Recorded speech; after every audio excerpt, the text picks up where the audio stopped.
कि मैं कितनी अच्छी बात करूँगा मुझे पता नहीं, लेकिन एक वादा करता हूँ, जो भी बात कहूँगा सच्ची कहूँगा।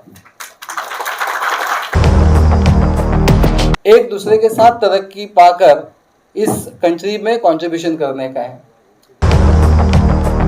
उतने आपके वालिद वालदा आपको सपोर्ट कर रहे हैं, इस बात को आपको साथ में मतलब याद रखना है। किसी ने बहुत खूब कहा है कंपटीशन के बारे में कि अफ्रीका के घनेरे जंगलों में एक और आपके लेक्चर्स में आपको किस तरह से पढ़ाई करनी है बताई जाएगी। मैं थोड़ी अलग बात कहूंगा जो कंपटीशन को लेके है। यहाँ पर मुझे मतलब बहुत देर से एक बात कही जा रही है कि जो मोटिवेशनल स्पीच है जिसके लिए प्रोग्राम रखा गया है और वो बात बार बार की जा रही है। मैं यहाँ पे 3 डिसएडवांटेज लेके खड़ा हूँ। एक तो मैं लेट आया हूँ, दूसरी मेरी मादरी ज़ुबान उर्दू नहीं है, ये 2 ही है एक्चुअली। तीसरा, ये 2 डिसएडवांटेज। लेकिन यहाँ पे जब मैं आके बैठा तो जिस तरह की बातें हुई, मैं खुद को बहुत लकी मान रहा था कि एक बहुत अच्छे प्रोग्राम में आया हूँ।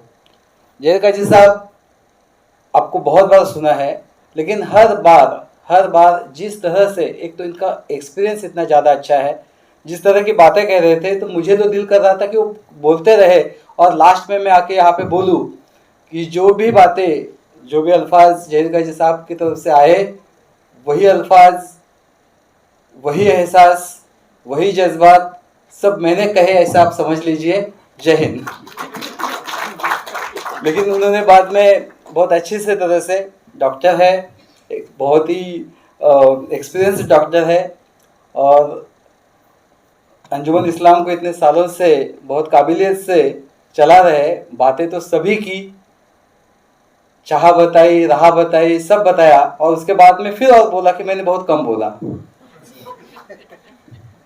सामने वाले के लिए कितनी शिद्दत होगी उसके बाद में बात करने के लिए कि आपने बात तो सभी कही और उसके बाद में अंत में आपने कहा कि मैंने बहुत कम कहा, क्योंकि ज़्यादा नहीं बोला जाता, क्योंकि जब मोर यू से द लेस यू रिमेंबर। तो और सीईओ साहब के तो क्या कहने, आप कह रहे थे तो मुझे सच में मैं कहूँ कि मैं इस तरह की झूठी तारीफ तो कभी नहीं कहूँगा। यहाँ पे मैं पहले ही बता दूँ कि मैं कितनी अच्छी बात करूँगा मुझे पता नहीं, लेकिन एक वादा करता हूँ, जो भी बात कहूँगा सच्ची कहूँगा। तो जिस तरह की बात वो कह रहे थे ना, कि सच में इतना अच्छा लग रहा था। उनकी आवाज़ में एक मिठास है, उनकी बातों में एक मिठास है और सच में जो उन्होंने मुझे यहाँ आने से पहले सच में अच्छा लगा कि ये जो सभी स्टूडेंट्स यहाँ पे है बहुत अच्छी जगह पे है। मुझे पता है ये जगह ही पहले पाक है, बहुत पाक है। हज का क्या महत्व होता है इस्लाम में, और वहाँ जो जाने वाले हाजी जो है, जिनके लिए ये जगह बनाई गई है, वहाँ पे मतलब वहाँ का जो सभी एटमॉस्फेयर कितना पाक होगा, इसके लिए कोई दूसरे अल्फाजों की ज़रूरत नहीं। और वहाँ के हमारे सीईओ साहब बहुत अच्छी बात उन्होंने कही। मैं थोड़ा सा, हमारे एंकर साहब उन्होंने बोला कि बहुत लंबी बायोग्राफी है। पहले तो भाई साहब वो बायोग्राफी नहीं है, बायोडाटा है मेरा छोटा सा। और जिस तरह से आप उसको पढ़ रहे थे तो मुझे सच में वहाँ पे बहुत एक कैसे कहते हैं ना, शर्म महसूस हो रही थी कि अरे मैंने क्यों वो बायोडाटा भेज दिया। हाँ, उसका बायोडाटा क्यों भेजा, इसका एक छोटा सा एक किस्सा बताता हूँ मेरी बात कहने से पहले। एक बार, आज जैसे मुझे लेट हुआ वैसे ही लेट हुआ था। मैं सिंधुदुर्ग जिले का एसपी था और उस प्रोग्राम में मुझे लेट हुआ और जो एंकर मैडम थी, वो एंकर मैडम, उन्होंने इतनी अच्छी तरह से मेरा इंट्रोडक्शन दिया। जो स्पीच चल रहा था वो स्पीच रोका गया, फिर बोला कि अभी अभी यहाँ के डॉक्टर रविंद्र शिसवे साहब आए हैं, वो सिविल ड्रेस में है यूनिफॉर्म नहीं पहना है, फिर भी आप सबने पहचाना होगा कि वो एसपी है, क्योंकि इतनी देरी सिर्फ पुलिस को होती है। उसके बाद में मैंने एक सीख ले ली कि ऐसे प्रोग्राम में जाते समय कम से कम यूनिफॉर्म पहन के जाया करो। अब दूसरी भी बात सीखने लायक थी कि वक्त पे पहुंचा करो, वो तो नहीं पहुंच पाया अभी तक। फिर एक जब बार एक प्रोग्राम में गया, वो प्रोग्राम जो था उसमें जैसे जहीर गाजी साहब है, वैसे एक बहुत सीनियर सर्जन जो थे, डॉक्टर जो थे, उनकी फिर उनका फेलिसिटेशन था। किस वजह से फेलिसिटेशन था? तो उन्होंने म्यूजिक में पीएचडी की थी। वो डॉक्टर साहब थे, सर्जन थे, सिंधुदुर्ग जिले की बात है, और पीएचडी की थी। और उस वजह से उनका, मेरे हाथों से, मैं एसपी था, मेरे हाथों से उनका फेलिसिटेशन हो रहा था। अब जो एंकर थी, कॉलेज स्टूडेंट टाइप ही थी, तो उसके हाथ से जो कागज था वो तो गुम गया। और गुमने के बाद में अभी उसे पता नहीं क्या बात करनी। पहले तो जो डॉक्टर साहब थे जिनका फेलिसिटेशन होने जा रहा था, उनके बारे में तो बहुत अच्छी अच्छी बातें की कि वो डॉक्टर है। मराठी में एक वर्ड है सर्जन। सर्जन जो होता है, मतलब सर्जन इंग्लिश वर्ड है कि जो हम सर्जन को कहते हैं जो ऑपरेशन करता है। और सर्जनशील वो आदमी होता है कि जो बहुत अच्छी बातें, नई बातें लिखता है, सृजनात्मक जिसको कहते हैं वो। तो वो उसके ऊपर उन्होंने कि डॉक्टर होते हुए उन्होंने म्यूजिक में सब बातें हो गई। अब मेरे बारे में बात करें, कागज गुम गया है, क्या करे। और आप बिलीव नहीं करोगे, उन्होंने कहा कि डॉक्टर रविंद्र शिसवे आईपीएस है और फिर भी सज्जन है।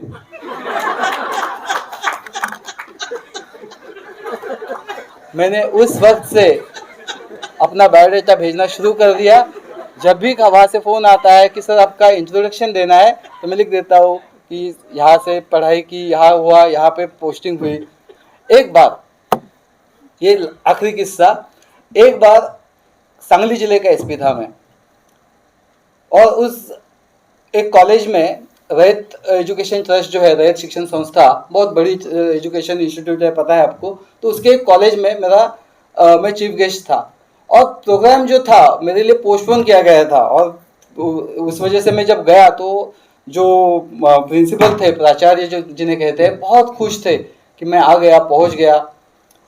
उनके लिए मतलब एक बहुत प्रेस्टीज इशू था कि एसपी साहब आएंगे।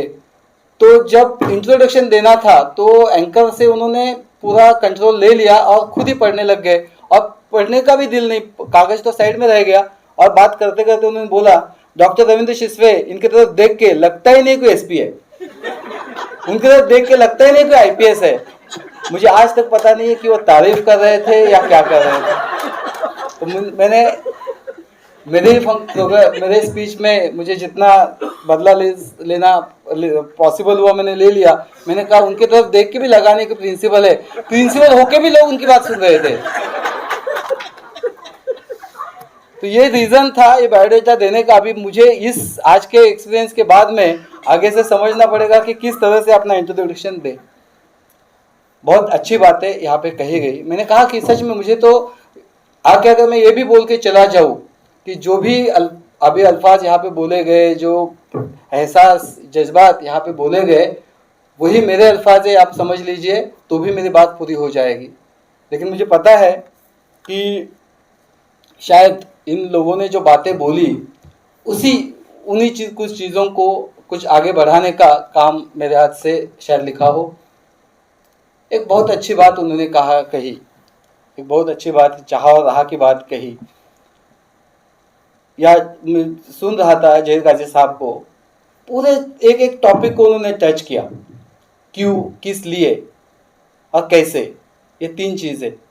अभी उन्होंने उनकी पूरी बात के बाद में उन्होंने जो बाबू वाली बात कही, उसके ऊपर हमारे सीईओ साहब ने बहुत अच्छी टिप्पणी की। मेरे ख्याल से तो आधा काम जो है, क्योंकि स्टूडेंट्स जो है सिर्फ कॉलेज के स्टूडेंट्स नहीं है कि जिनको हम लोग सिर्फ करियर गाइडेंस दे दें। क्योंकि बहुत बार कि करियर गाइडेंस जो है कि एक बहुत बड़ा टास्क होता है, बहुत बड़ा टास्क होता है, क्योंकि हमारे सामने बैठा हुआ हर लड़का, हर लड़की, उसकी चाह अलग होती है। तो अभी किसके लिए क्या बात करें? वो बनना चाहता है इंजीनियर, वो बनना चाहता है सिंगर, ये बनना चाहता है क्रिकेटर, किसके लिए क्या एग्जैक्टली हम बात करें। लेकिन फॉर्चुनेटली हमारे सामने जो यहाँ पे मॉब है, वो सभी पूरा यूपीएससी के लिए या सिविल सर्विसेज के लिए मोटिवेटेड है, इंस्पायर्ड है, उसके लिए जो भी एक शायद स्टेजेस है, एंट्रेंस एग्ज़ाम की है या और कुछ, वो एडमिशन आपने ले लिया है और आप यहाँ खड़े हैं। डॉक्टर जहीर काजी साहब ने बहुत अच्छे से बताया, कुछ चीज़ों को उन्होंने टच भी किया, कुछ चीज़ों को उन्होंने नज़रअंदाज करने के लिए बोला। नज़रअंदाज करने के लिए शायद कुछ बातें हो रही है, इससे मानना या इसे जानना ज़रूरी भी है। अब उनका सच में हक है कि उनके हैसियत के उन्होंने जो आज अहदा पाया है, वो इंसान जब ये कहता है कि सच में अगर हम डिस्क्रिमिनेटेड समझ रहे हैं तो वैसा नहीं है, उन्हें कहाँ से ऑफर्स थी। उन्होंने कहा कि हो रही है बातें अलग यहाँ वहाँ, लेकिन शायद वक्त अपनी खुद की तरक्की का है और शायद एक दूसरे के साथ तरक्की पाकर इस कंट्री में कंट्रीब्यूशन करने का है।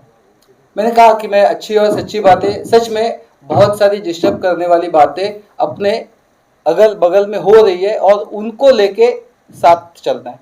अब ये तो हो गई देश को लेके बातें, अपने खुद के एक एक यहाँ पे जो कैंडिडेट होगा, यहाँ पे मेरे सामने जो स्टूडेंट बैठे होंगे, हर एक की लाइफ स्टोरी अलग अलग होगी। उन्होंने बताया कि आपके आप तो लकी हो कि आपके वालिद वालदा उन्होंने कम से कम आपको इसके लिए सहूलत तो दी है कि आप जाइए ये इंस्टीट्यूशन में एडमिशन लीजिए, आप उतना वक्त गवाइए कम से कम। इसमें से भी कुछ लोग होंगे शायद वो लोग अपनी फैमिली को सपोर्ट करने के लिए पार्ट टाइम जॉब भी करते होंगे, मैं कह नहीं सकता, लेकिन कम से कम आप उतने लकी हो कि आप ये कर रहे हो तो आपको फुल टाइम दूसरी किसी चीज़ में पुश नहीं किया जा रहा है, उतने आपके वालिद वालदा आपको सपोर्ट कर रहे हैं। इस बात को आपको साथ में मतलब याद रखना है।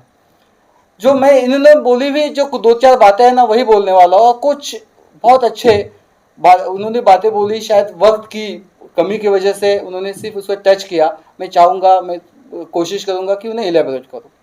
पहले तो एक बात जो है वो कंपटीशन की, ये जो कंपटीशन है इसे आपको समझ के चलना होगा कि सच में ये कंपटीशन है और बहुत ज़्यादा कट थ्रोट है, लेकिन इनएविटेबल भी है।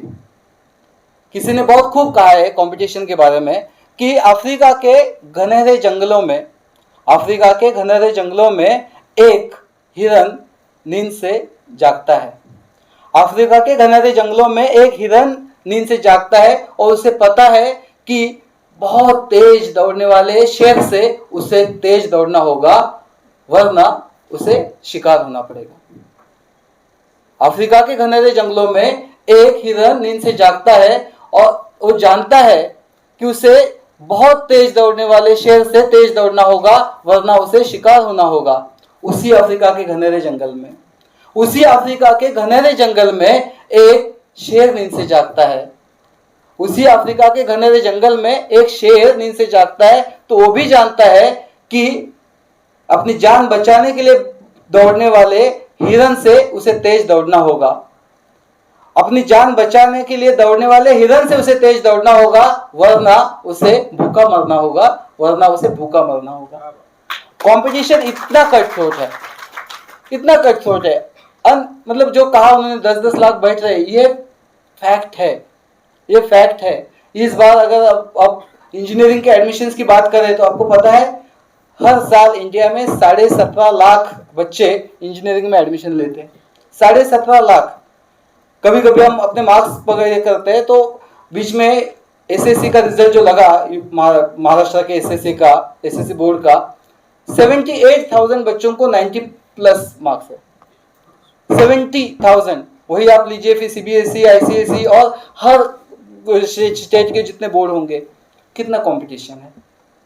अब इसमें अगर ये मेरी बहना इनको लगे कि मैंने तो 95 लिए तो मैं सक्सेसफुल हो जाऊंगी, तो पता चलेगा उसे 96 है, उसे 97 है, उसे 98 है।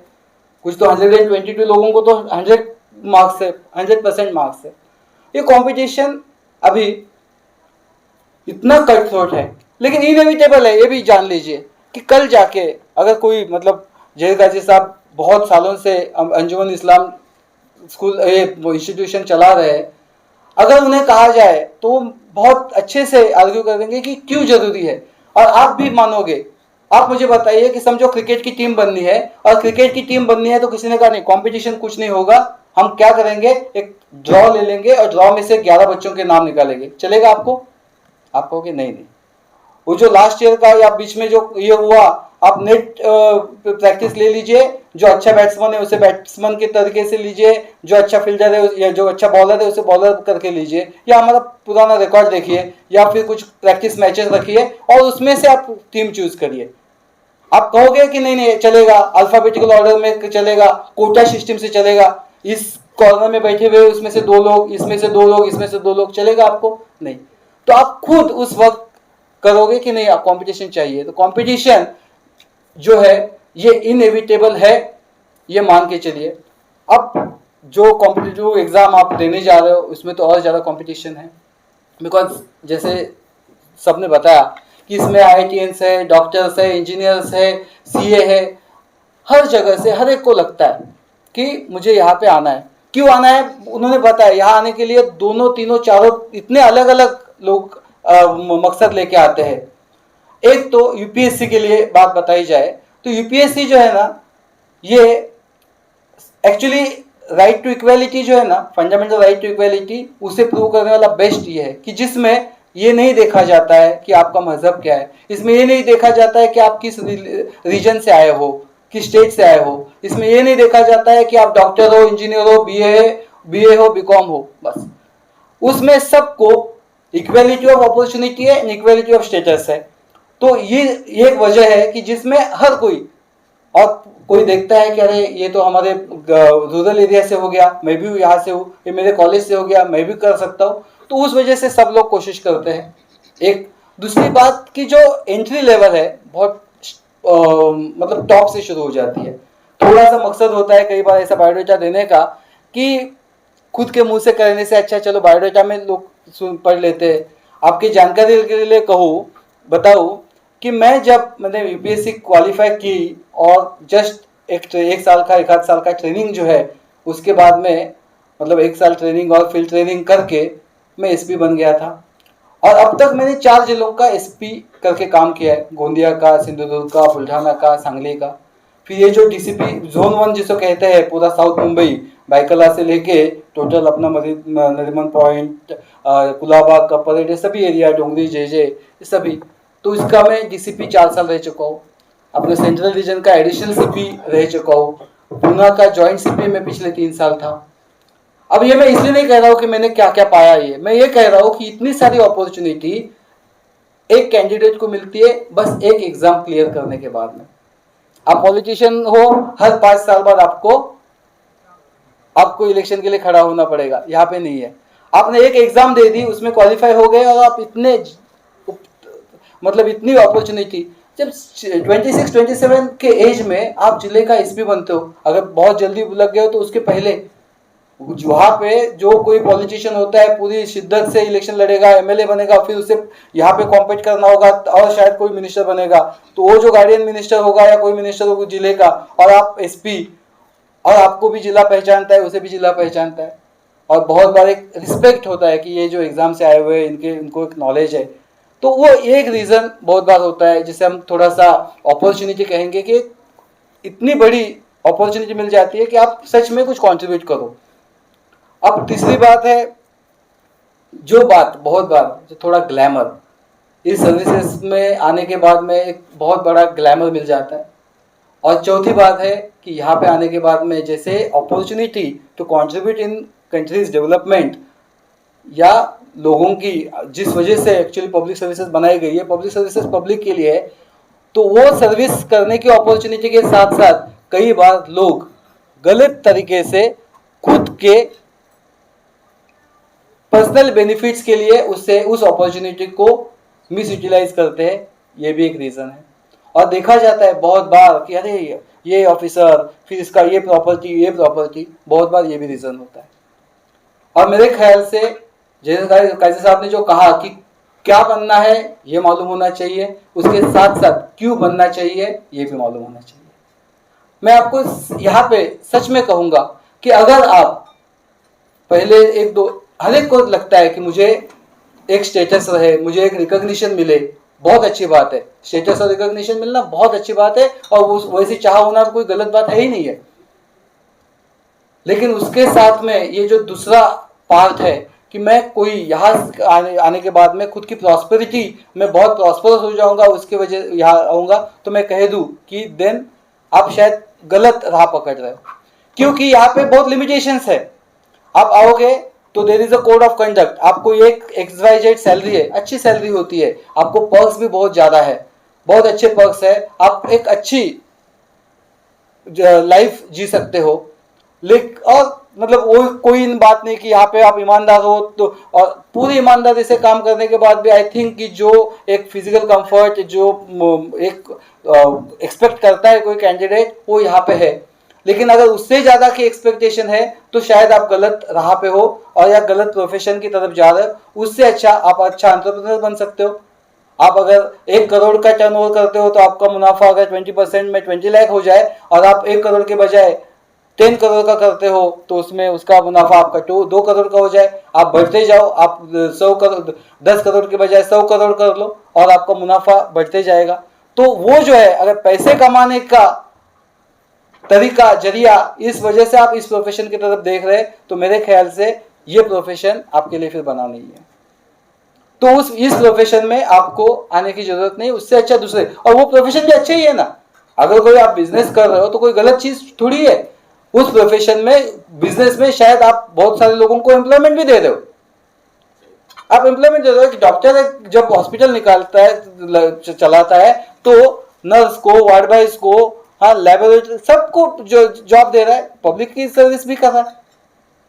तो उस वजह से पैसा ही कमाना ये है कि मुझे, मैं ऐसा ऐसा आया हुआ ये, तो वो भी है। नो पाथ इज, मतलब इन दैट वे, अनएथिकल वे से करोगे तो हर जरिया गलत है, लेकिन एथिकल वे में करना है तो उस वजह से वो कम से कम आप पहले दिमाग में रखिए कि नहीं, मुझे गलत तरीके से यहाँ पे ये नहीं करना है। अब थोड़ी ग्लैमर की बात, मैं शायद ना थोड़ी सी कड़वी बातें पहले बोल देता हूँ, वो ज्यादा अच्छा हो जाएगा। एक थोड़ी सी ना, आजकल ग्लैमर को लेके लोग देखते हैं कि ये ऑफिसर, उसका ये बन रहा है, व्हाट्सएप पे ये घूम रहा है, इसमें ये घूम रहा है। आजकल बहुत पता है कि उसमें जितनी अच्छाई है उतनी शैतानियत है। और वो ग्लैमर जिसको पॉपुलैरिटी, और पॉपुलैरिटी को लेके सबको लगता है कि मैं शायद ये, तो मेरे ख्याल से आप वो भी गलत होगा। एक छोटी सी बात कहता हूं कि being good is not synonymous to being popular, बराबर है ना?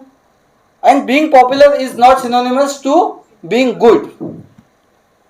ऐसा हो सकता है कि आप अच्छे हो लेकिन बहुत कम लोग आपको जानते हैं, और आप ऐसा हो सकता है कि बहुत ज्यादा लोग आपको जानते हैं, आप बहुत ज्यादा पॉपुलर हो लेकिन आप अच्छे नहीं हो।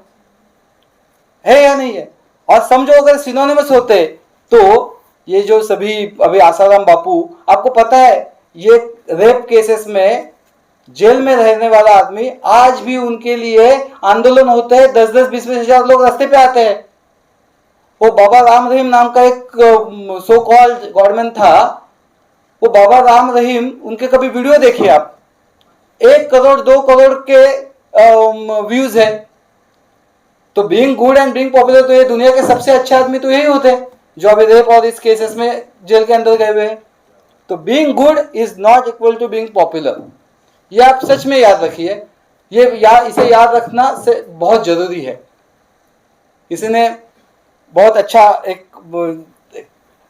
शायद कृष्ण बिहारी नूर की एक अच्छी गजल है कि जिंदगी से बड़ी सजा ही नहीं और क्या जुर्म है पता ही नहीं। उसमें बहुत अच्छा शेर है, बहुत अच्छा शेर है कि सच घटे या बढ़े सच ना रहे, सच घटे या बढ़े सच ना रहे। सच में कुछ उसमें बढ़ा ही है, सच नहीं रहेगा, उसमें से कुछ घटा ही है, सच नहीं रहेगा। सच घटे या बढ़े सच ना रहे, और झूठ की कोई इम्तिया ही नहीं, झूठ की क्या इम्तिया है। तो बहुत बार यहाँ पे आने के बाद में जब आप सच को साथ में लेके बैठते हो तो कई बार एक तरह से एक आपको एक फीलिंग, एक मोमेंटरी फीलिंग आ सकती है कि मैं बैठा रहा शहर तक अपना सच लेकर, मैं बैठा रहा शहर तक अपना सच लेकर, उनका झूठ तो दोपहर तक बिक गया था। लेकिन अगेन मैंने बोला हुआ है कि मोमेंटरी है, ये मोमेंटरी है। मैंने थोड़ी सी ये चीजें जो गिनाई, जो अभी एंकर साहब कह रहे थे, मुझे पता है मैं किस पाक जगह पे बैठा हूँ। मैं जो भी भगवान को मानता हूँ, अल्लाह को मानता हूँ, मैं उनकी कसम खा के कहता हूँ कि लाइफ में आज तक 5 पैसे का करप्शन नहीं किया। अब और ये भी बात मैं बोल दूं कि इतनी 5 जगह पे मैं जब ये बात कह रहा हूँ तो ये तालियों के लिए नहीं मैंने कही। मैं ये कहना चाहता हूँ कि ये कहते हुए भी 20 साल का करियर, 4 जिले एसपी डीसीपी, 4 साल का मेरा रिकॉर्ड रहा है। यहाँ पे मेरे से पहले 2 साल से ज्यादा एक भी डीसीपी नहीं रहे और मैं यहाँ पे 4 साल डीसीपी था। इसमें पूना में मैं 3 साल वहां का हाईएस्ट इसमें। तो हो सकता है ना, क्योंकि जब सिस्टम में हम बुरी बातें देखते हैं तब शायद वहां पे भी कुछ अच्छे लोगों की जरूरत होगी, वहां भी अच्छे लोगों की जरूरत होगी। और आप अगर ये कर रहे हो, कई बार आपको शॉर्टकट दिखाई देता है, लेकिन उस शॉर्टकट से बेटर है कि आप अच्छी राह पकड़ते हो। तो एक और जो पहला वाला पॉइंट लेके मैं एक छोटी सी बात बोलता हूँ, इस पॉइंट को लेके आता हूँ। मैंने बोला कि थोड़ी कड़वी बात है, लेकिन कई बार कहनी पड़ती है, क्योंकि किसी का दिल नहीं दुखाया, इसलिए बहुत बार हम सच बोलने से डरते हैं। बराबर है ना। तो सलीखा तो यह है कि बुरे को मत बुरा कहिए। सलीखा कस्टम जिसे कहते हैं, सलीखा तो यह है कि बुरे को मत बुरा कहिए, पर क्या करे जब जिद पाले के हमें खुदा कहिए। बात सही है ना। तो कई बार सीओ साहब आपसे भी दरख्वास्त है कि जब भी ये होगा, तो जिस तरह से आप बात कर रहे थे मुझे बहुत अच्छा लग रहा था कि सच में आप में वो काबिलियत है कि आप इन्हें मोटिवेट कर सकते हैं, इंस्पायर कर सकते हैं। आप इनसे बहुत ज़्यादा इंटरेक्शन रखिए, क्योंकि वैल्यूज़ और एथिक्स की बातें आजकल इतनी कम की जाती है। बाकी सब किया जाएगा, इसने मतलब वो सो कॉल्ड सबसे बड़ी गाली, मतलब ये सिंघम है, ये है, वो है, तरीके कोई नहीं पूछेगा। किस तरह से आप परसेप्शन मैनेज कर पा रहे हो, आप परसेप्शन मैनेज कर रहे हो, ये अगर आपका यहाँ आने का मकसद है तो वो भी मत रखिए। अब आप कहोगे कि सर इतना सब, ये सब आप कह रहे हो नहीं करना है, नहीं करना है, तो क्या मतलब करना क्या है? जो अभी सीओ साहब ने कही वही बात किसी ने शेयर में बहुत अच्छी कही है, चलता रहूंगा पथ पर, चलने में माहिर बन जाऊंगा। चलता रहूंगा पथ पर, चलने में माहिर बन जाऊंगा। या तो मंजिल मिलेगी या फिर अच्छा मुसाफिर बन जाऊंगा। या तो मंजिल मिलेगी या फिर अच्छा मुसाफिर बन जाऊंगा। मैं यहाँ पे इस स्पीच में आपको सच में ये नहीं कहूंगा कि यूपीएससी के लिए इतनी स्टडी करनी है, इतना करना है, क्योंकि जय साहब ने मेरा काम बहुत आसान कर दिया। उन्होंने सच में बताया कि खुद पे विश्वास रखो, ये करो। उन्होंने उम्मीद वाली बात बोली, बहुत अच्छी बात बोली। उन्होंने जब वो बात बोली, मुझे बहुत अच्छा एक शेर याद आया, यहाँ रोटी नहीं जनाब उम्मीद जिंदा रखती है। यहाँ रोटी नहीं जनाब उम्मीद जिंदा रखती है, जो सड़कों पे सोते हैं वो भी सिराने ख्वाब रखते हैं। जो सड़कों पे सोते हैं वो भी सिराने ख्वाब रखते हैं। तो वो भी उन्होंने बताया कि ये करना है, मेहनत करनी है। मुझे लगता है ये बहुत बेसिक चीज होगी। मतलब अगर इन्हें मलेरिया को ट्रीट करने के लिए एंटी मलेरियल ड्रग्स यूज करने चाहिए, और इससे दूसरे किसी इन्फेक्शन को दूर करने के लिए कौन सा एंटीबायोटिक, इतनी कॉमन चीज हो गई, और मेरे उसके लिए मेरी जरूरत नहीं है। वो शायद और आपके लेक्चर्स में आपको किस तरह से पढ़ाई करनी है बताई जाएगी। मैं थोड़ी अलग बात कहूंगा जो कंपटीशन को लेके है, उसी को लेके कि शायद अभी आप यहीं पे देखिए, इतने सब लोग यहाँ पे बैठे हुए हैं, हर एक का फैमिली बैकग्राउंड अलग होगा, हर एक का एकेडमिक बैकग्राउंड भी अलग होगा। अभी ख्वाब तो वो भी देख रहा है, ख्वाब तो ये भी देख रही है। अब कंपटीशन में यहाँ पे जब मतलब ये अच्छी इंस्टीट्यूशन कब होगी, जब सबको दिया जाएगा। वो हमारे इसमें महाभारत में लिखा है, वैसे मैं एक शिष्य को ज्यादा दूंगा, एक शिष्य को कम दूंगा, ऐसा तो नहीं होगा। जो है सबको सही दिया जाएगा। अब उसे भी वही तालीम मिली, इन्हें भी वही तालीम मिली। अब आपको सोचता है कि यार पढ़ाई तो बोल रहे हैं यूपीएससी के लिए, ये पढ़ाई करनी चाहिए। अब मैं जो पढ़ाई कर रहा हूँ वो मेरा बाजू में बैठा हुआ कर रहा है, वो भी यही कर रही है। उनके तो मेरे से ज्यादा अच्छे मार्क्स थे ग्रेजुएशन में, तो मैं कैसे हो जाऊंगा, या मेरे होने के चांसेस कैसे बढ़ेंगे? मेरे ख्याल से ये पॉइंट थोड़ा एक्स्ट्रा समझ लीजिए, जिसे शायद हम लोग एक्स फैक्टर कहते हैं, कि तालीम तो सबको मिलेगी। अब क्रिकेट सचिन तेंदुलकर बनना है तो सचिन तेंदुलकर के लिए मतलब या अच्छा क्रिकेटर अच्छा बैट्समैन बनना है तो आपको अच्छी फिटनेस होनी चाहिए, आपकी अच्छी टेक्निक होनी चाहिए, आपको बहुत ज्यादा नेट प्रैक्टिस करनी चाहिए। ये सब बताने के लिए मेरी क्या जरूरत है, ये सब आपको पता है। लेकिन ये सब होने से ही सक्सेसफुल हो सकते हो क्या? एक एग्जांपल ले लीजिए कि एक आपको कल जाके एक लेबोरेटरी टेस्ट डिवाइस होगी और उसमें पता चल हो गया कि क्या होता है। एक रेस है 100 मीटर की, और 100 मीटर के रेस में जब आप दौड़ रहे हो तो क्या होता है, आपकी हार्ट की पंपिंग कैपेसिटी है, आपकी लंग्स की वाइटल कैपेसिटी है, फिर आपके मसल्स जो है, मसल्स आप किस तरह से उसमें कितनी स्ट्रेंथ है, तो ये सब फैक्टर्स है। फिर उसके साथ साथ आप टो कैसे रख रहे हो और मूव कैसा कर रहे हो। और किसी ने कहा आप सब कुछ है, मशीन पे खड़े हो जाते हो तो आपका पूरा बॉडी फैट और ये सब दिखाई देता है, आप चल रहे हो तो आपका मोबाइल जो है आपके पूरे स्टेप्स दिखा देता है, कितनी सारी चीजें आ गई। एक ने ये भी ढूंढ लिया और बोला कि जो 10 लोग हैं दौड़ने वाले, 10 के 10 लेबोरेटरी में लाओ और उनका सब स्टडी करके बताया कि वो जो है ना, इसकी हार्ट की पंपिंग कैपेसिटी सबसे बेस्ट है, लंग्स कैपेसिटी सबसे अच्छी है, मसल स्ट्रेंथ सबसे अच्छी है, टेक्निक सबसे अच्छी, यही जीतेगा। और ये जो है इनका ये लास्ट आएंगे। आपको लगता है जब सच में ये रेस होगी तो जो लेबोरेटरी ने रिजल्ट दिया वही निकलेगा? वही निकलेगा क्या? नहीं निकलेगा। अब जब दौड़ रहे, शायद ऐसा भी हो कि इसके पहले एक रेस हो चुकी है, इसके पहले शायद पिछले महीने में किसी जगह पे रेस हो चुकी है और उसमें वो फर्स्ट आए हैं, उसमें वो लास्ट आए थे।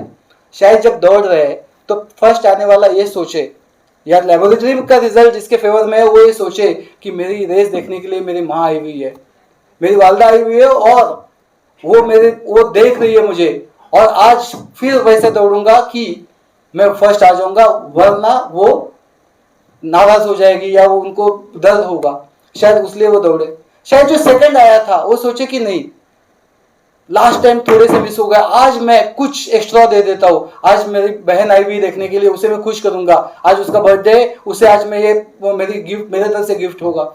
जो शायद 8 आया हुआ है वो शायद सोचेगा कि आज मैं दिखा दूंगा, आज मैं, जैसे वो भाग मिल्खा भाग में है ना कि मैं, उसे कहते हैं कि शायद तुम्हारी जिंदगी की आखिरी दौड़ हो सकती है, वो कहता है कि दौड़ूंगा भी वैसे, शायद वो ऐसे दौड़ जाए कि ये फर्स्ट सेकंड इन सबको पीछे। ये होता है आपके फिजिकल जो स्ट्रेंथ है, बाकी स्ट्रेंथ है, इन सब के आगे कुछ एक एक्स फैक्टर है जो आगे लेके जाता है। अब लिएंडर पेस देखिए, लिएंडर पेस कंपैरेटिवली उसकी हाइट देखिए, ये देखिए, लेकिन एक टाइम पे he was first in doubles. India का पहला पर्सन था 96 में जब उन्होंने ब्रॉन्ज मेडल जीता था, पहला इंडिविजुअल। और उस वक्त उनकी कोई रैंकिंग ये वो कुछ नहीं थी, he was in top 100 somewhere, लेकिन जीती थी। अब वो कहते हैं कि जब भी मैं इंडिया का फ्लैग देखता हूं तो उनमें आती है डेविस कप में उनका रिकॉर्ड है, उस तरह का रिकॉर्ड शायद फेडरर का भी नहीं है, नादाल का भी नहीं है। तो वो जो एक्स फैक्टर है, वो एक्स फैक्टर यहाँ पे डिफाइन होता है, और इस एक्स फैक्टर को हमें समझना है, हमें उसे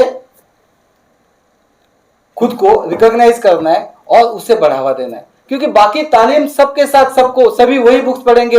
इन्होंने कहा कि इंटरनेट पे सब कुछ अवेलेबल है, लेक्चर्स अवेलेबल है, ये अवेलेबल है, सब आप पढ़ोगे, लेकिन मैं क्यों, मैं उनसे ज्यादा कैसे? ये सब, ये जो छोटी सी बातें होती है, अब इन चीजों को कई बार हम लोग कहते हैं कि इमोशनल क्वोशंट कहते हैं। मैं यहाँ पे अगर कहूँ कि मैं यहाँ तक पहुंचा, मैं उस वक्त उस साल महाराष्ट्र का 2nd रैंक होल्डर था, all India 53rd rank holder था, लेकिन मैं अगर यहाँ पे कहूँ कि मैं अपने इंटेलिजेंट क्वेश्चन की वजह से यहाँ पे हूँ तो झूठ है।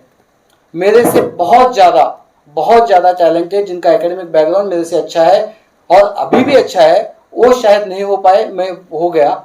इसका रीज़न है कि शायद मेरा इमोशनल क्वेश्चन उनसे ज़्यादा अच्छा था। What is emotional question? देखो, जज्बात तो हर एक को होते हैं, है ना। अब ये जज्बात जो होते हैं उस वक्त, एक ऐसी स्टोरी मैं बता दूं कि एक गांव होता है, उस गांव में एक बहुत बड़ा खंबा होता है और उस खंबे पे चढ़ने की कंपटीशन होती है। उस खंबे पे चढ़ने की कंपटीशन तो हर कोई शुरुआत करता है तो एकदम इसमें, लेकिन वो कंपटीशन उन दिनों में होती है जब बहुत तेजी से हवाएं बहती है, और वो जो खंबा होता है ना वो भी बहुत ज़्यादा ऐसे एकदम लंबा भी होता है। और वहाँ पे जो बैठे हुए लोग होते हैं, जब बैठे हुए मतलब जमा लोग होते हैं, वो लोग कोई हौसला अफजाई करने वाले नहीं रहते। जो चढ़ने वाला रहता है उसको एकदम नाउमीद करने वाले लोग होते हैं, उसे चिढ़ाने वाले लोग होते हैं। एक कोई चढ़ना शुरू कर देता है और कहते हैं कि अरे देखो देखो देखो गिर गया गिर गया। जब भी ये बातें होती है सब लोग हंसते हैं चिढ़ाते हैं। पहला वाला है आदमी गिर जाता है, गिरता है तो लोग हंसते हैं। फिर दूसरा कोई हिम्मत करता है, उसके साथ भी यही होता है। जब चढ़ने वक्त लोग हंसते हैं चिढ़ाते हैं, ये देख के किसी की हिम्मत ही नहीं होती चढ़ने की। फिर बाद में एक लेडीज, एक महिला जो है आगे आती है, कहती है कि मेरे बच्चे को मौका दीजिए, मेरे बच्चे को मौका दीजिए। तो कहते हैं कि अरे हर एक को मौका मिलेगा, उसे भी चढ़ने दो। वो चढ़ना शुरू कर देता है। वो जो चिढ़ाने वाले बच्चे होते हैं वो और जोर से चिढ़ाने देते हैं, अरे देखो देखो देखो गिर गया, अरे गिर जाओगे गिर जाओगे ये। लेकिन वो सुनता ही नहीं है, वो चढ़ते जाता है चढ़ते जाता है।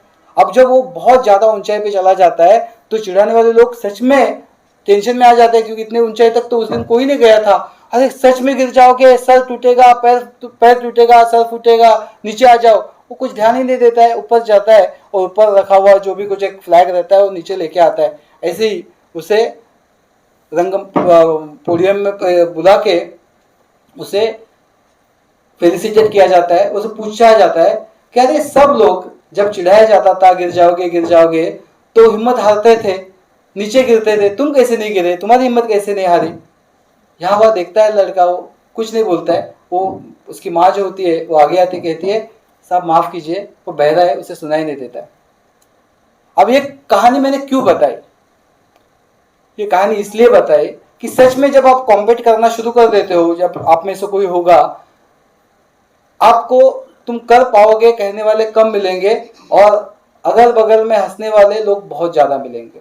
ये दुनिया, ये कड़वा लेकिन बहुत मतलब भयानक ऐसा सच है कि आपको जब ये होगा नहीं, रिलेटिव्स में लोग हंसने वाले मिलेंगे, अरे कुछ नहीं, क्या कुछ इतना होता तो ये नहीं होता क्या, वो इतना होता तो आईआईटी में नहीं जाता क्या, अब ये कर रहा है और अब टाइम पास कर रहा है। ये ऐसे बोलने वाले लोग मिलेंगे। और ऐसे लोग जब मिलते हैं ना तो इस कहानी में जो लड़का है ना उस लड़के की तरह हमें भी लगेगा कि ये ऐसी बातें सुनाई नहीं दे, इसलिए अपने कान बहरे हो, हमें कान से सुनाई नहीं दे।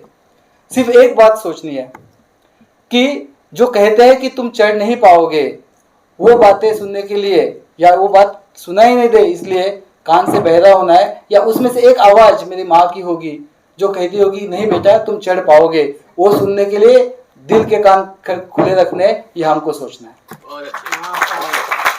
जब हम गिरते हैं तो लोग हम पे हंसते हैं तो वो ना दिखे उस वजह से आंखों से अंधा होना है, या उसमें कोई मेरी माँ होगी, मेरी बहन होगी, मेरे पिताजी होंगे और उनके आंखों में मेरे लिए जो विश्वास है कि मैं चढ़ पाऊंगा, वो देखने के लिए दिल की आंखें खुली रखनी है, ये हमें डिसाइड करना है।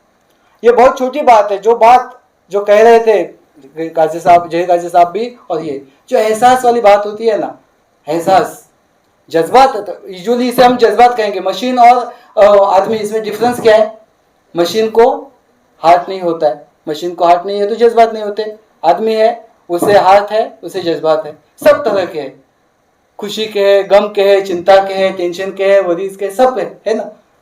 अब ये जज्बात जो है, किसी ने बहुत खूब कहा है, कभी बादल कभी बारिश कभी उम्मीद के झरने, कभी बादल कभी बारिश कभी उम्मीद के झरने, तेरे एहसासों ने छूकर मुझे क्या क्या बना डाला, तेरे एहसासों ने छूकर मुझे क्या क्या बना डाला। एहसास में ये ताकत है कि जो आपको बादल बना सकता है, जो आपको बारिश बना सकता है, कभी उम्मीद का झरना बना सकता है। एहसास आपको ये कर सकते हैं। सिर्फ इतना समझिए कि जज्बात जो होते हैं वो जज्बात, मतलब मैं कोई सीरियल देख रहा हूँ और सीरियल में कोई किसी को मार रहा है तो सिर्फ रोते बैठना, ये जज्बात नहीं होता है, बराबर है ना। वो बात नहीं है, उससे और है कि जो शायद उसके बाद में एक सिंपल चीज लीजिए, एक सिंपल चीज, कोई भी आपके लाइफ में अगर कोई चीज हो रही है, समझिए कि आप प्रीलिम एग्जाम, मतलब फाइनल एग्जाम के पहले प्रीलिम की एग्जाम हो गई और प्रीलिम एग्जाम में ये लड़का है, इसे मिल गए बहुत अच्छे मार्क्स मिल गए, टॉप में आ गए, 95 96 आ गए।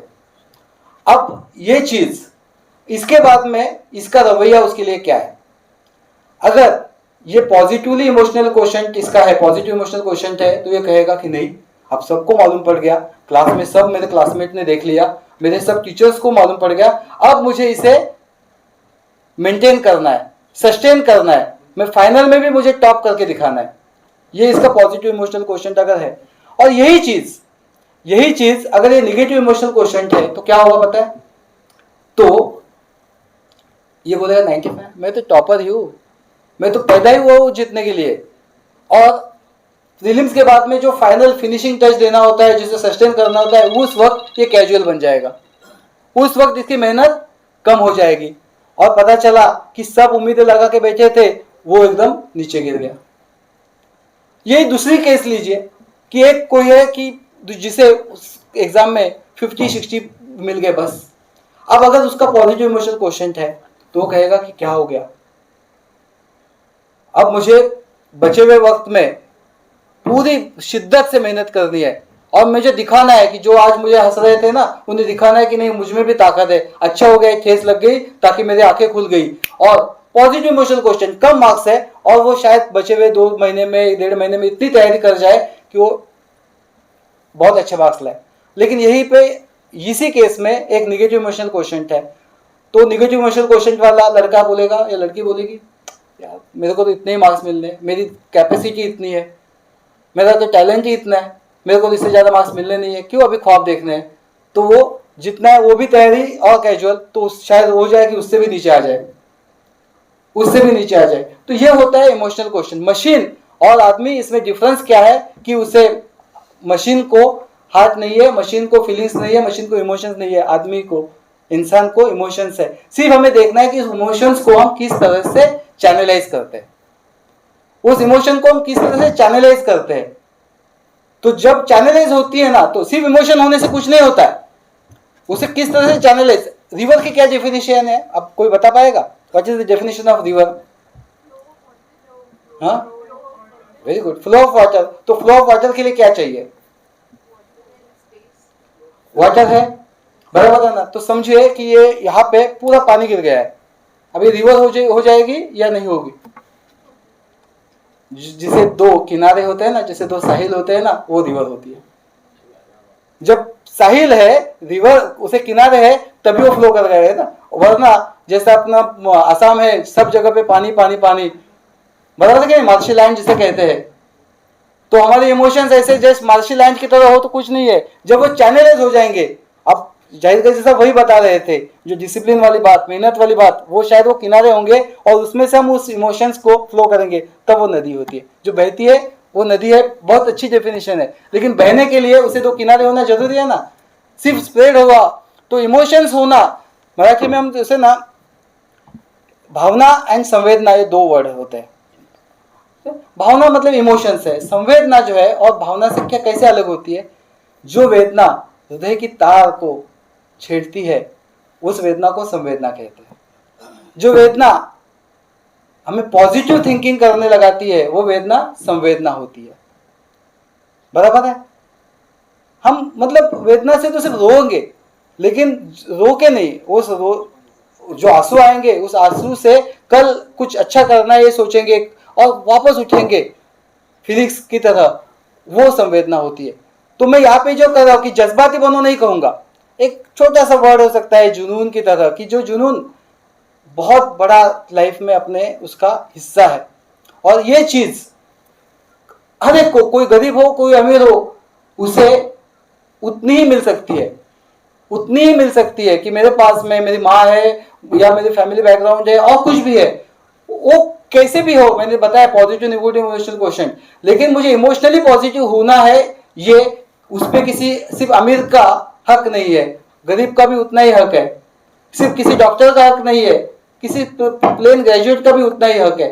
तो ये चीज तालीम, बाकी सब हम लोग जितने वेबसाइट और ये, इससे थोड़ी अलग है, लेकिन इसे खुद सच में समझ लीजिए। उस रेस की तरह 10 लोग खड़े हैं और हम भाग रहे हैं, शायद ऐसा हो जाए कि जैसे उसमें बताया जा रहा था कि पंपिंग कैपेसिटी में अपना हार्ट थोड़ा सा टॉप वाले से कम है, शायद लंग्स टॉप वाले से थोड़ा कम है, मसल स्ट्रेंथ टॉप वाले से कम है, लेकिन जज्बा उससे ज्यादा है, शायद हम उससे क्रॉस कर जाएंगे।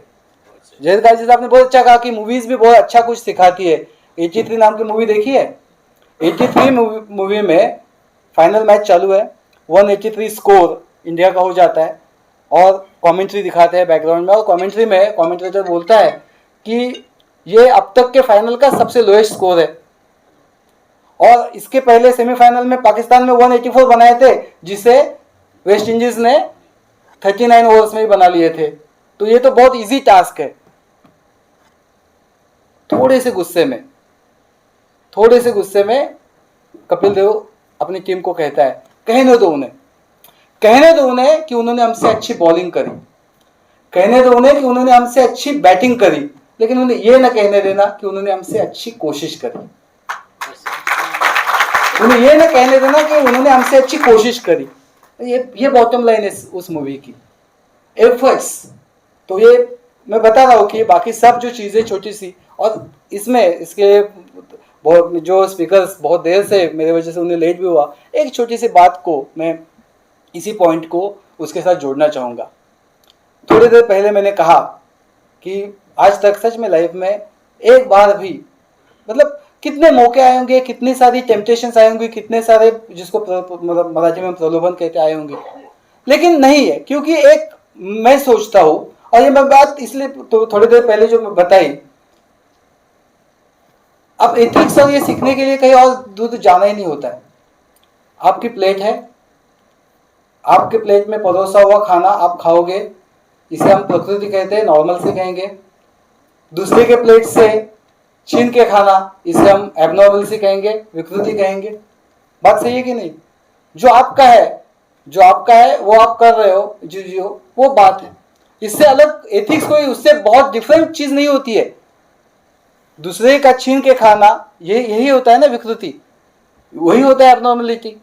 तो ये सब चीजें एग्जाम क्लियर करनी है। मुझे बताइए कि आप तो ग्रेजुएशन के आगे हो, लेकिन समझो ग्रेजुएशन है और किसने कहा कि देखो तो कोई वो जो है ना, वो इतना वो दोगे तो उनसे एक पेपर 5 क्वेश्चंस मिल जाते हैं, या प्रैक्टिकल के फुल मार्क्स वो दे देंगे इतना पैसा दोगे तो।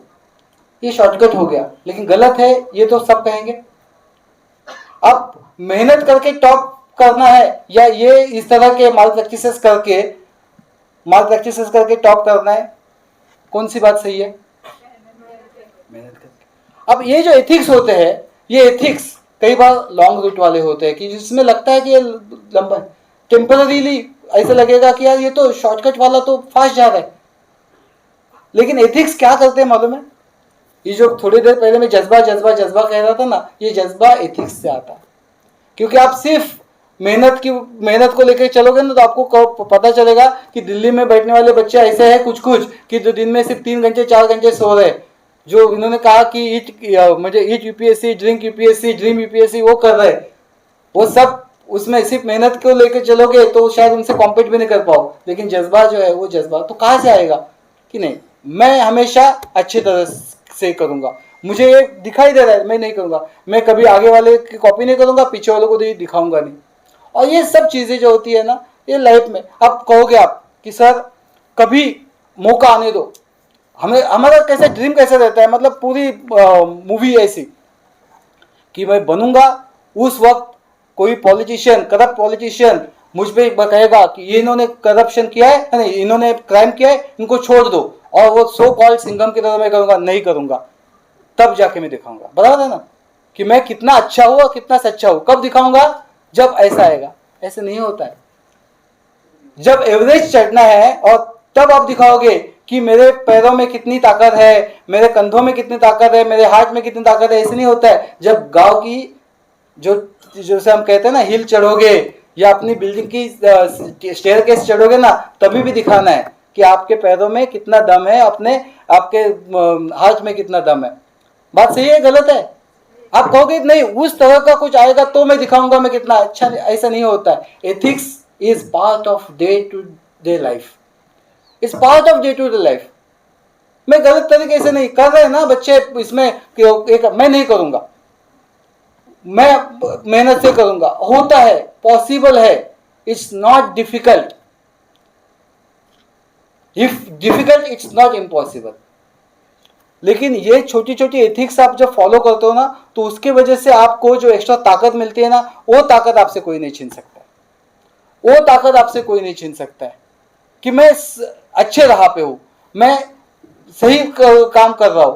ये जो चीज होती है, ये चीज छोटी छोटी बातों में, शायद कई बार ऐसे हो जैसे हम तो पढ़ाई कर रहे हैं, अब यहाँ पे हमें कहा, लेकिन जब आप वो बात सोचते हो तो बात सोचने की वजह से आपको इंटरनल एक अंदर से मोटिवेशन आती है, एक अंदर से अलग मोटिवेशन आती है, बराबर है। और इसे इसे किसी ने मतलब दुष्यंत कुमार ने बहुत, जैसे किसी ने कहा है ना, ये शेर तो आप सबने सुना है, बहुत कॉमन शेर है कि कौन कहता है कि आसमां में छेद नहीं होता, कौन कहता है कि आसमां में छेद नहीं होता, जरा तबीयत से पत्थर तो उछालो यार।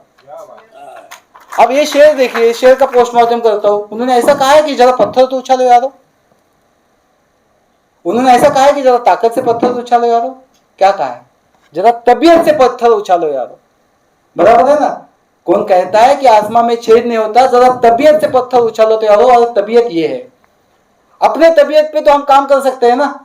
आपको शायद बॉडी बनानी है, आप जिम में जाओगे, आपको ब्यूटीफुल दिखना है, ब्यूटी पार्लर में जाओगे, लेकिन ये जो तबीयत बनानी है ना, खुद का एटीट्यूड बनाना है, ये एटीट्यूड, उसके लिए कोई जिम नहीं है।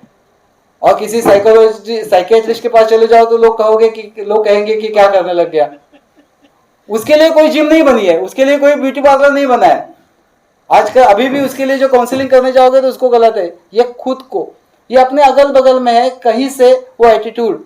तो ये तबीयत जो है, तबीयत वाली बात, तो तबीयत, एक मैं छोटा सा एक मोमबत्ती लीजिए, एक शमा, तो शमा जो है ऐसे जलती रहती है, और जलते हुए शमा बहुत अच्छे से उसकी जो फ्लेम है यहाँ से वहाँ होती है, कोई उसे हंसता है, चिढ़ाता है, अरे इतनी सी छोटी सी मोमबत्ती, इतनी सी छोटी सी शमा, कितना इतना रही हो खुद के उजाले पे, इतनी सी छोटी सी शमा, इतना सा तुम्हारा उजाला, और कितना इतना रही हो खुद के उजाले पे। वो जो शमा जवाब देती है ना, सुनने लायक है। क्या कहती है शमा? शमा कहती है, मैं जानती हूँ मैं एक छोटी सी शमा हूं, और मेरा उजाला पूरी दुनिया का अंधेरा नहीं मिटा सकता।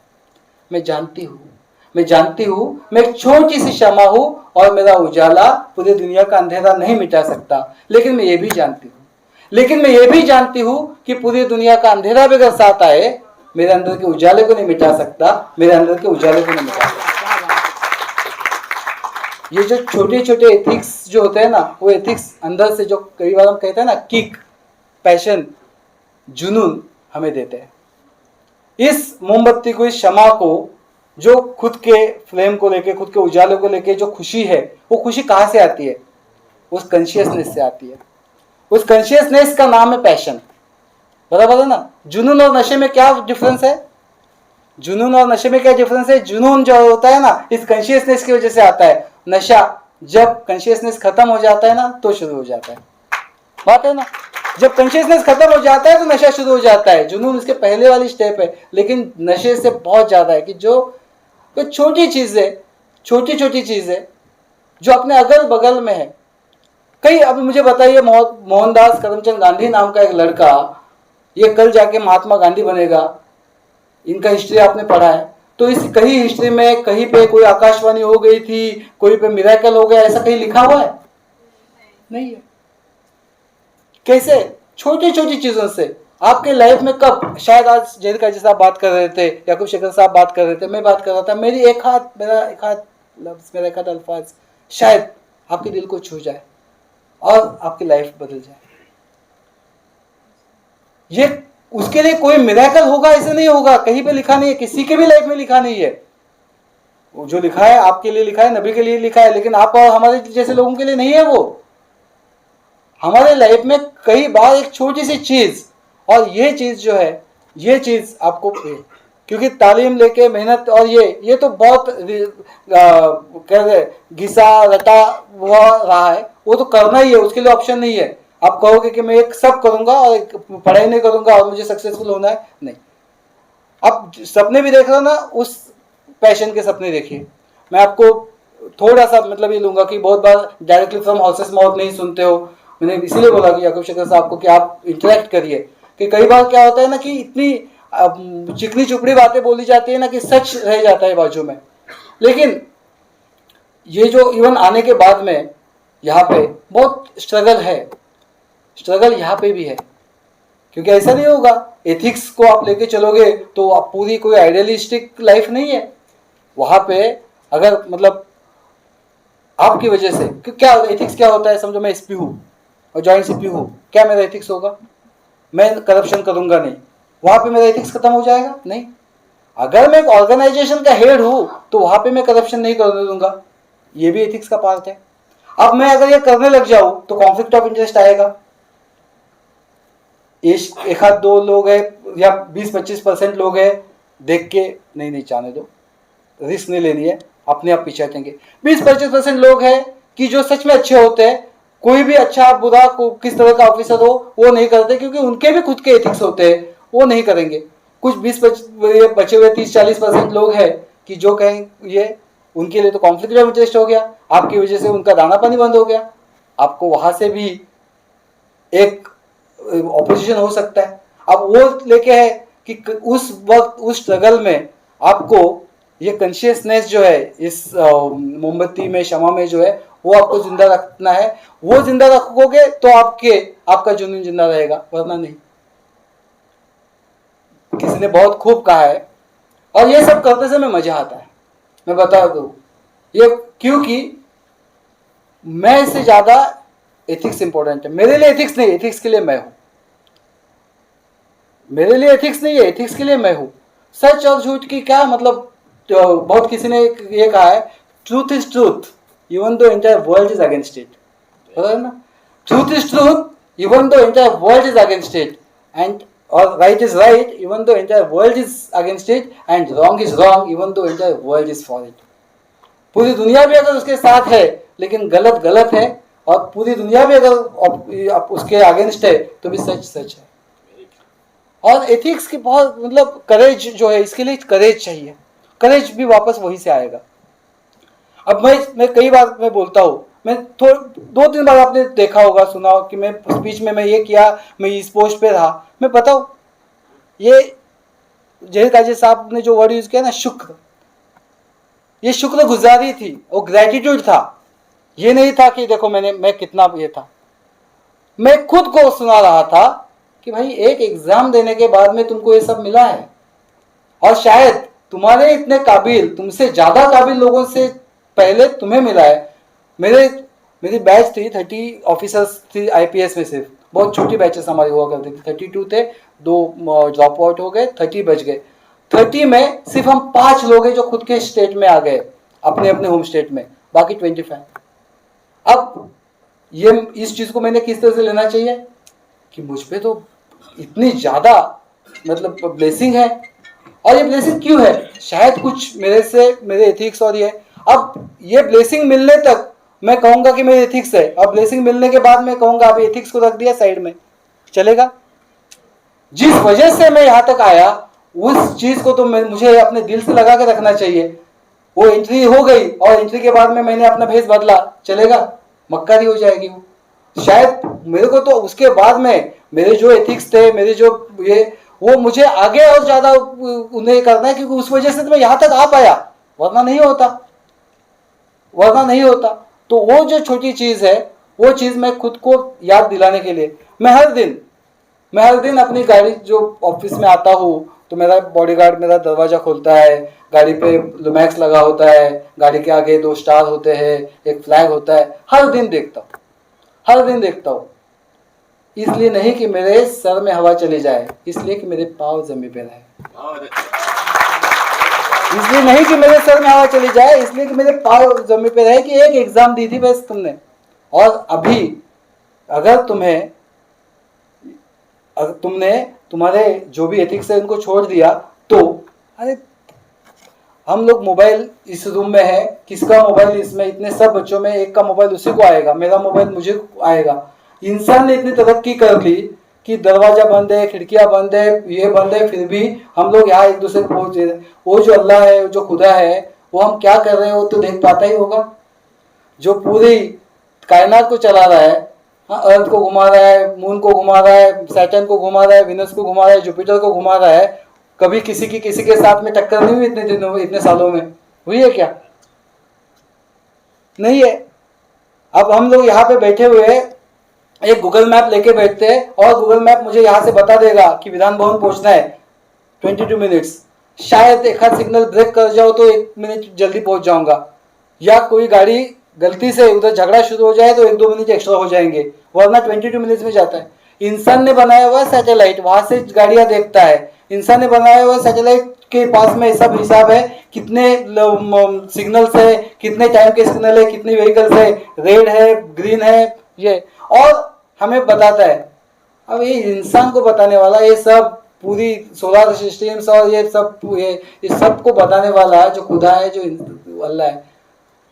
अगर इंसान इतना हिसाब रखता है, मतलब रख पाता है, वो ये कि हम 20, 22, 25 क्या कितने इसमें पहुंचेंगे, हम क्या कर रहे हैं, छुपके से क्या कर रहे हैं, वो देख पाता है। और ये जब आप में हो, ग्रेटिट्यूड हो तो ये बात आएगी, ग्रेटिट्यूड हो तो ये बात आएगी। और इस चीज को लेके, और मैं इसलिए कह रहा हूं कि अब मेरे लिए कंपल्शन हो गया है। और आप सोचोगे, मैं शायद आप बोलोगे सर क्या बता दो, आपकी स्टोरी हम पे क्यों इम्पोज कर रहा हूँ, इसलिए कर रहा हूँ, इन्होंने बहुत कम पढ़ा। मैंने उन्हें एक्चुअली जो दिया था ना, वो था कि मैं 4th तक जिला परिषद स्कूल में पढ़ा हूँ, गाँव में पढ़ा हूँ। जो जयदका जी साहब कह रहे थे वैसे मैं वर्नाकुलर मीडियम में पढ़ा हूँ। और वो पढ़ा हुआ लड़का बाद में यूपीएससी में ऑल इंडिया में 53rd आया था और महाराष्ट्र में 2nd आया था।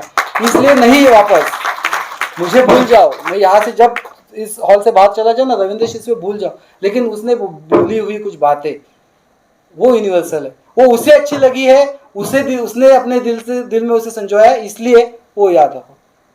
उसकी है इसलिए नहीं याद रखो, क्योंकि वो यूनिवर्सल से, वो यूनिवर्सल ट्रूथ्स है। तो उतने मेरे जाने के बाद में मेरा नाम भी भूल जाओ तो चलेगा। ये सब छोटी छोटी चीजें जो है ना, ये एंड ये तो क्यों यहाँ पे आ पाया कि नहीं बहुत इंटेलिजेंट था, नहीं। मैंने बताया ना कि मुझे महाराष्ट्र में मेडिकल एडमिशन नहीं मिला, मुझे उस वक्त कर्नाटक में जाना पड़ा। मैं शायद उस वक्त में मैंने सोचा कि नहीं, मुझे बाद में मुझे प्रूव करके दिखाना है, तो मैंने वो यूपीएससी में प्रूव करके दिखाया।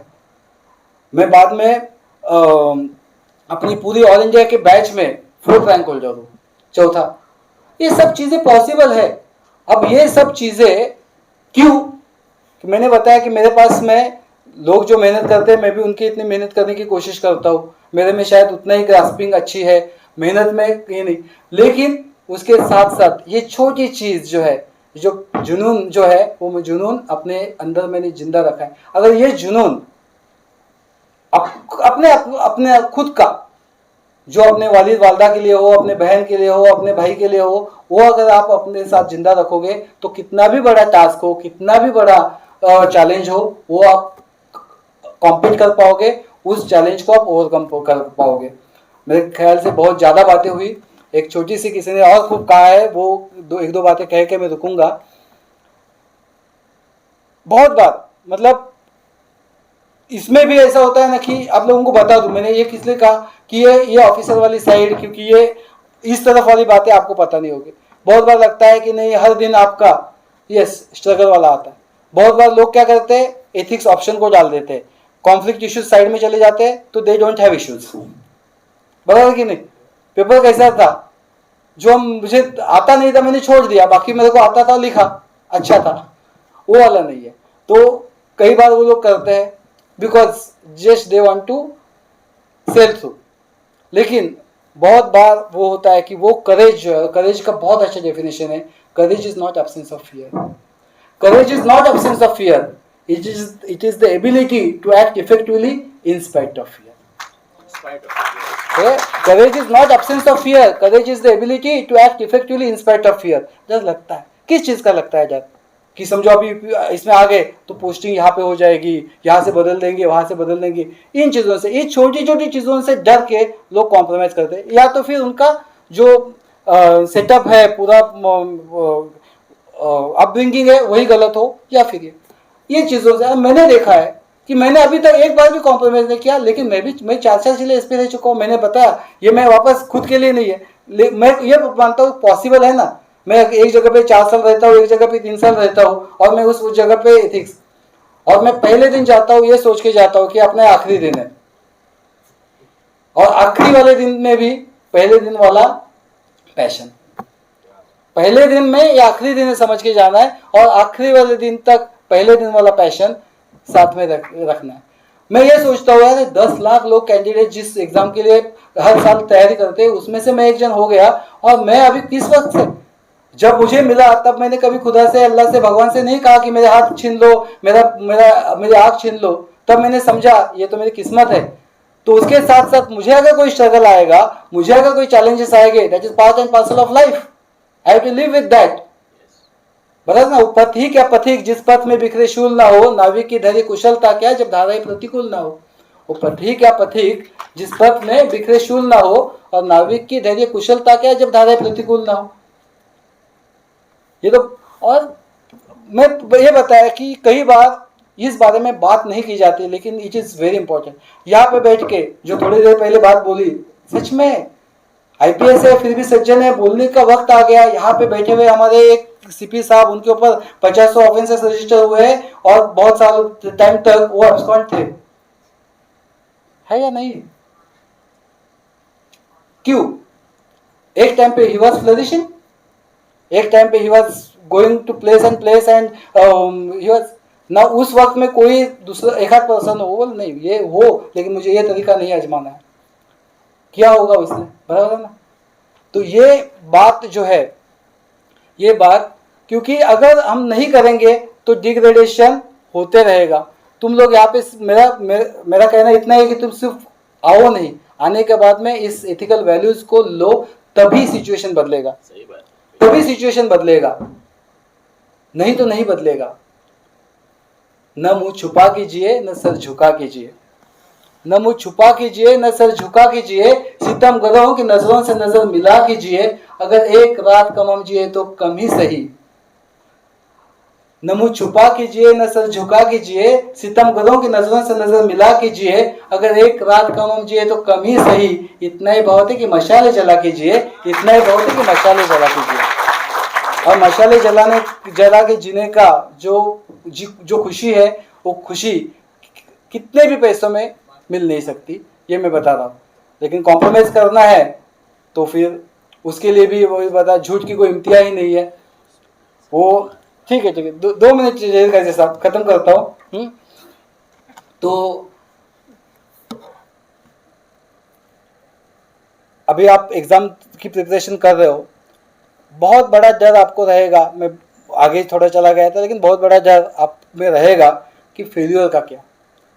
तो फेल्यूर को सच में मत डरिए, लेकिन फेल्यूर को ओवरकम करने के लिए या फेल्यूर को अवॉइड करने के लिए मेहनत करने के लिए अगर फेल्यूर को याद रख रहे हो तो चलेगा। गिरते हैं से सवारी जंग में, गिरते हैं से सवारी मैदानी जंग में, वो तिफल क्या गिरे जो घुटनों के बल चले।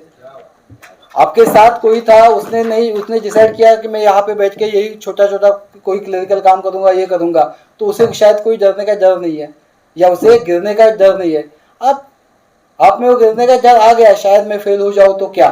तो गिरते से सवारी मैदानी जंग में, वो तिफल क्या गिरे जो घुटनों के बल चले। तो आपने पहले डिसाइड कर लिया कि मैं खड़े होकर चलूंगा, मैं दौड़ूंगा, बराबर है ना, मैं दौड़ूंगा, तो आप गिरने की संभावना भी है, तो उस संभावना को क्या कहते हैं उसे, मतलब याद रखिए।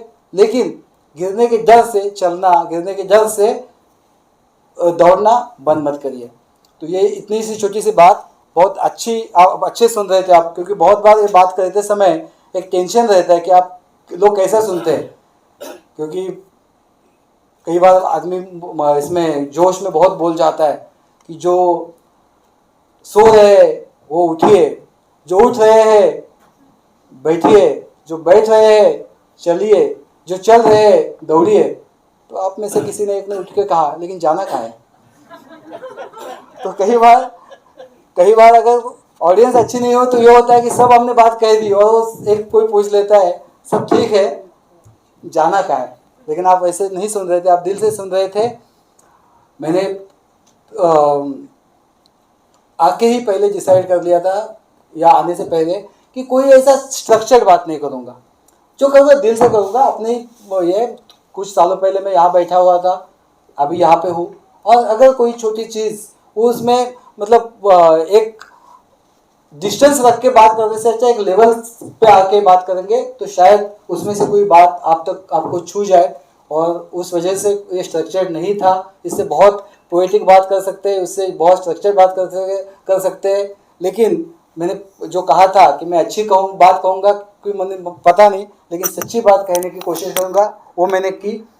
तो जो इसका एक जो शेर सब लोग बोलते हैं, वो शेर थोड़े अलग ढंग से मैं कहता हूँ कि सिर्फ ख्वाहिशों से गिरते नहीं फूल झोले में। यहाँ पे बैठे हुए हर एक के दिल में कोई ख्वाहिश है कि मुझे ये बनना है, मेरे वालिद वालदा उनका सपना पूरा करना है। लेकिन सिर्फ ख्वाहिशों से गिरते नहीं फूल झोले में, दरख्त की शाखों, दरख्त मतलब पेड़, सिर्फ ख्वाहिशों से गिरते नहीं फूल झोले में, दरख्त की शाख को तबीयत से हिलाना होगा। वापस तबीयत वर्ड आ गया, देखिए, तबीयत से हिलाना होगा।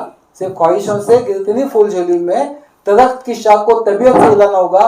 कुछ नहीं होता अंधेरे को बुरा कहने से, कुछ नहीं होता अंधेरे को बुरा कहने से, खुद के हिस्से का दिया खुद ही जलाना होगा, खुद के हिस्से का दिया खुद ही जलाना होगा। इस हज हाउस में अंजुमन इस्लाम ने आप में वो दिया जलाया है, उस दिए को जलाते रहिए, जला हुआ रखिए और वो दिया जलते रहेगा। ये दुआ आपके लिए करता हूँ। जय हिंद, जय महाराष्ट्र। माशाअल्लाह।